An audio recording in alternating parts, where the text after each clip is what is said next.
हमारे नुमाइंदे मुमताज मुनीर सहोत्रा की रिपोर्ट के मुताबिक अमन के सफीर डॉक्टर बाबर जॉर्ज भट्टी अमेरिका ने प्याम अमन स्पेन के सदर और बैनुल-अज़हर हमाहंगी में गोल्ड मेडल हासिल करने वाली पाकिस्तानी निजात स्पेनिश जोसेफिन क्रिस्टीना से सहोत्रा हाउस बार्सिलोना में मुलाकात की।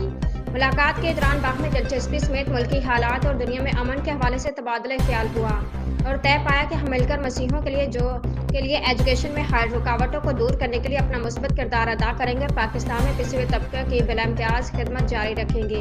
जोसेफिन क्रिस्टीना ने डॉक्टर बाबर जॉर्ज भट्टी को प्याम अमन स्पेन की तरफ से एजुकेशन कमीशन का डायरेक्टर मुकर्रर किया, जिन बच्चों की डेटा क्लिक करके इस पर अमल दरामद करेंगे। जोसेफिन क्रिस्टीना ने डॉक्टर बाबर जॉर्ज भट्टी की अमन और भाईचारे को फरोग देने की काविश को सराहा और उन्हें अपने मुकम्मल ताउन का यकीन दिलाया, जबकि डॉक्टर बाबर जॉर्ज भट्टी ने जोसेफिन क्रिस्टीना की समाजी खिदमत को सराहा और कहा कि आप जिस अंदाज में कम्युनिटी की खिदमत सर अंजाम दे रही हैं वो काबिल सताइश है। अमीर पाकिस्तानी कौम को आप पर फख्र है।